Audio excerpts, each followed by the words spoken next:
morning students, how are you all? I hope that you all are fine and staying safe at your home. So today I am going to teach you SST of class 5 chapter number 12, the age of machines. So in this video I am going to continue the chapter. In our previous video we have done half of the chapter, and in this video I am going to complete the chapter with the explanation.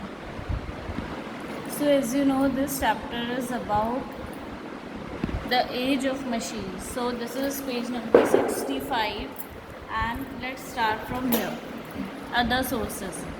Today we use coal, wood, mineral oil, electricity, natural gas as a source of energy.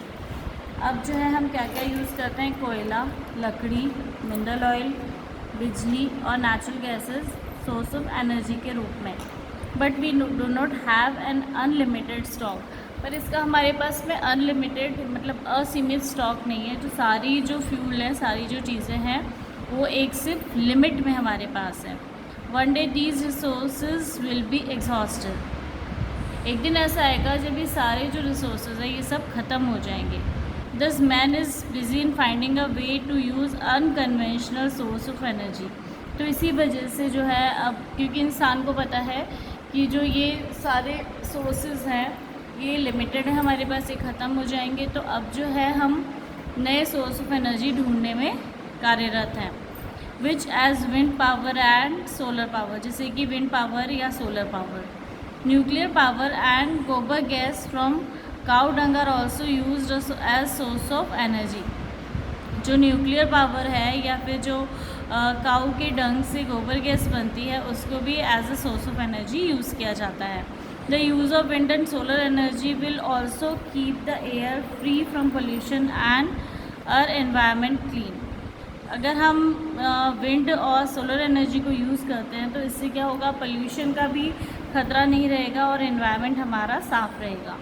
Some unconventional sources of energy are described below. कुछ गैर पारंपरिक जो sources हैं वो नीचे आपको describe किए गए हैं. First of all hydro energy. Have you ever seen water flow? क्या आपने कभी बहते हुए पानी को देखा है? It carries along with it stone, sand, uprooted trees, animals etcetera. जो बहता हुआ पानी है ये अपने साथ में पत्थर और ट्रीज़ की जो रूट होती हैं वो, एनिमल्स सब बहाता हुआ लाता है.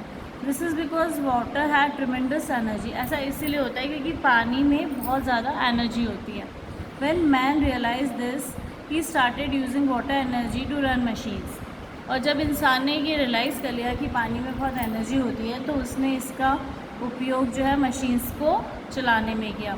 जैसे अगर आप देखेंगे कि कभी अगर पानी का बहुत ज़्यादा फ्लो होता है नदियों में तो वो अपने साथ में जो भी चीज़ें रास्ते में पड़ती है वो उसको बहाती हुई चली जाती है. दैट मीन्स कि पानी में क्या होता है? एनर्जी होती है. The water energy is use to run various machine. Water energy, इसको हम हाइड्रो एनर्जी भी कहते हैं, इसका उपयोग मशीन्स को चलाने के लिए किया जाता है.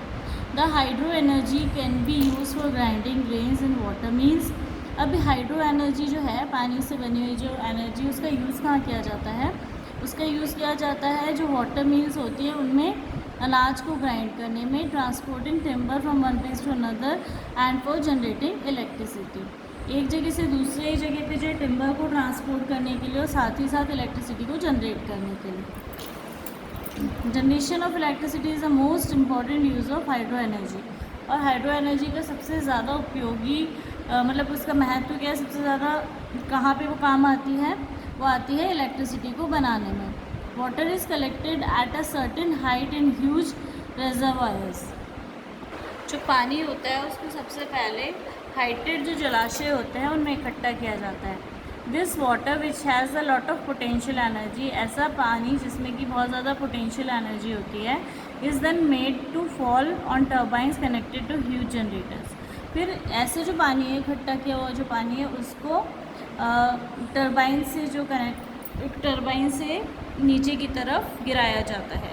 विच जनरेट इलेक्ट्रिसिटी, जिससे कि जो विद्युत है उसको बनाया जाता है. Transmission lines are use to distribute this electricity to the consumer. और ये वाली जो इलेक्ट्रिसिटी बनती है इसको जो उपभोक्ता होते हैं उन तक पहुंचाने के लिए ट्रांसमिशन लाइन को यूज़ किया जाता है. The electricity produce from flowing water is called hydro electricity. और जो बहते हुए पानी की वजह से जो इलेक्ट्रिसिटी बनती है उसको हम क्या कहते हैं, हाइड्रो इलेक्ट्रिसिटी कहते हैं। Hydro energy has many advantage, और इसके बहुत सारे फ़ायदे हैं। The main advantage is that it does not cause pollution. जो इसका मुख्य इसका जो एडवांटेज है वो क्या है कि इससे प्रदूषण नहीं होता है। It is also renewable form of energy, is water is renewable source. और ये कैसा होता है, रिन्यूएबल सोर्स फॉर्म होता है एनर्जी का, जिसको कि आप दोबारा बना सकते हैं, क्योंकि जो पानी है ये भी रिन्यूएबल सोर्स है। In the long run it is cheaper too. और अगर हम ज़्यादा समय की बात करें तो ये सस्ता भी है। India has many huge hydro electric power plants. India में ऐसे बहुत सारे पावर प्लांट हैं जो कि हाइड्रो इलेक्ट्रिसिटी बनाते हैं। Important ones are at the Bhakra Nangal, Hirakud, Damodar power projects. अब हम बात करेंगे सेकंड, सोलर एनर्जी की। Almost all the energy flowing on the earth comes from sun. अगर हम किसी भी एनर्जी की बात करें तो वो लगभग हमें सन से ही मिलती है।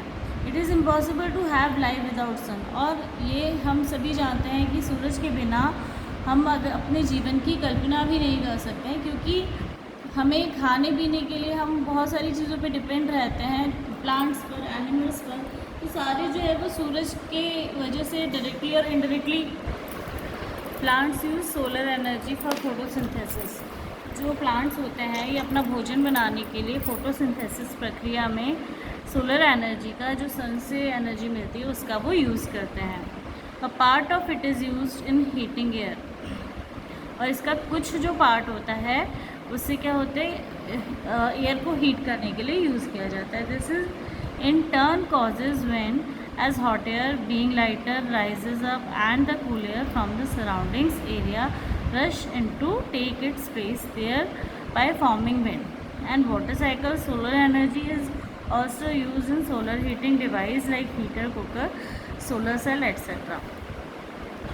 सोलर एनर्जी को समझने के लिए हमें ये जानना बहुत ज़रूरी है कि जो हमारे देश में सूरज लगभग 300 दिन हमें प्रकाश प्रदान करता है। और जो सूरज का प्रकाश होता है इसमें बहुत एनर्जी होती है, इसमें बहुत ऊर्जा होती है। जो सूर्य से हमको ऊर्जा मिलती है उसे हम सिलिकॉन सेल की बनी उपकर पर इकट्ठा करके जो सनलाइट होती है उससे बिजली में बदला जाता है, और वही जो एनर्जी होती है उसको सोलर एनर्जी कहते हैं। अब सोलर एनर्जी जो है ये कई प्रकार से यूज़ की जाती है, जैसे कि सोलर पैनल से बिजली को बनाने के लिए, सोलर वाटर हीटर से पानी को गर्म करने के लिए, सोलर कुकर से खाना बनाने के लिए, और रिफ्लेक्टर लगा के बिजली बनाने के लिए। तो इस तरीके से हम कह सकते हैं कि जो सोलर एनर्जी है ये हमारे एनर्जी का बहुत अच्छा स्रोत या सोर्स है। Next, wind energy. Moving air is called wind. ये हम बहुत पिछली कई क्लासेस से पढ़ते हुए आए हैं कि जो एयर, जो हवा मूव करती है उसको हम विंड कहते हैं। The energy obtain from wind is called wind energy. और जाहिर सी बात है जो एनर्जी हमें विंड से मिलती है उसे हम विंड एनर्जी कहते हैं। Any moving object possesses kinetic energy with which it can do work. कोई भी जो मूव करने वाली कोई भी वस्तु होती है, कोई भी ऑब्जेक्ट होता है, उसमें काइनेटिक एनर्जी होती है जिसकी वजह से वो काम करता है। दस विंड हैज़ काइनेटिक एनर्जी। और क्योंकि जैसे कि हमने पहले पढ़ा कि विंड जो है वो भी मूविंग है, तो इसका मतलब इसके अंदर काइनेटिक एनर्जी होती है। This energy is used in sail boats, working wind wheels and even generating electricity. अब ये वाली जो एनर्जी होती है जो कि किसी मूविंग ऑब्जेक्ट से में जो होती है काइनेटिक एनर्जी, उसका हम कहाँ भी यूज़ करते हैं, सेल बोट में, विंड मिल्स में और इलेक्ट्रिसिटी को जनरेट करने में। Man is today making more and more use of wind energy as it is renewable energy. जो इंसान है वो आज के समय में जो विंड एनर्जी है इसके बहुत सारे यूज़ कर रहा है, क्योंकि ये जो विंड एनर्जी होती है रिन्यूएबल एनर्जी होती है, इसे आप दोबारा से बना सकते हो। It causes no pollution. और इसकी सबसे अच्छी खासियत है कि इसकी वजह से किसी भी तरीके का प्रदूषण नहीं होता है। But the use for wind energy is limited to the areas having high velocity winds. लेकिन जो विंड एनर्जी है वो हम किस एरिया में यूज़ कर सकते हैं, किस एरिया में बना सकते हैं जहाँ पे तेज़ हवाएं हों। Netherland is a country which is successfully tapping wind energy. Netherland एक ऐसी कंट्री है जहाँ पे विंड एनर्जी का सक्सेसफुली जो है वो बन रही है और यूज़ हो रही है। There are several wind mill installation in the coastal area of Tamil Nadu. और अगर हम इंडिया की बात करते हैं तो तमिलनाडु के कोस्टल एरिया में भी बहुत सारे विंड मिल के इंस्टॉलेशन हो रखे हैं। अब हम बात करेंगे बायो एनर्जी की। The energy obtained by decomposition of organic matter like animal dung, waste, fruit, vegetables, human excreta etcetera is called bio energy. तो वो वाली एनर्जी जो कि हमें ऑर्गेनिक मैटर से मिलती है, जैसे कि एनिमल का डंग है या फ्रूट का वेस्ट है, किसी भी तरीके का वेस्ट है, तो उसको हम कहते हैं bio energy. When the organic matter is decomposed along with water in the absence of air, it produces gases like methane, carbon dioxide, hydrogen and hydrogen sulphide. जब ऑर्गेनिक मैटर जो होते हैं उनको हम पानी के साथ में डीकम्पोज करते हैं, लेकिन जहाँ पे एयर एब्सेंस होती है तो वहाँ पे क्या होता है कि बहुत गैसेस जैसे कि मीथेन, कार्बन डाइऑक्साइड, हाइड्रोजन और हाइड्रोजन सल्फाइड बनते हैं। Biogas is an excellent fuel which can be use for cooking, lightning bulbs etcetera. और इस तरीके से जो एनर्जी बनती है वो होती है बायो एनर्जी। और जो बायोगैस होती है ये एक बहुत अच्छा ईंधन है जिससे कि हम कुकिंग कर सकते हैं, बल्बों को जला सकते हैं, इसके अलावा भी कई काम कर सकते हैं। एज बायोगैस इज़ मेड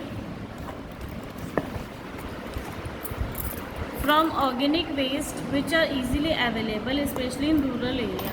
और जो बायोगैस है ये, जैसे कि मैंने आपको बताया, ऑर्गेनिक वेस्ट से बनती है।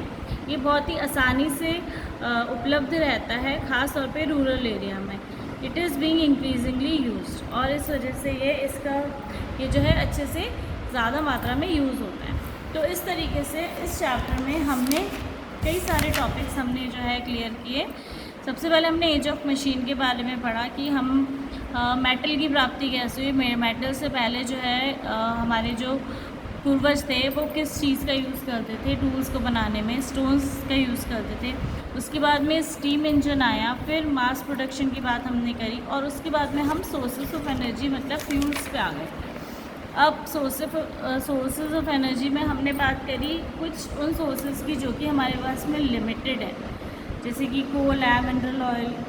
और इसके बाद में अब हम उस सोर्स की इस वाले वीडियो में हमने बात की जो कि रिन्यूएबल है, जिनको हम बना सकते हैं और जो असीमित हैं, रिन्यूएबल है। तो इस तरीके से अब आपको इस चैप्टर को रीड करना है बहुत अच्छे से, और आपको इसका एक्सप्लेनेशन खुद ही समझने की कोशिश करनी है। I hope that you like the video. So thank you and have a nice day. Bye bye.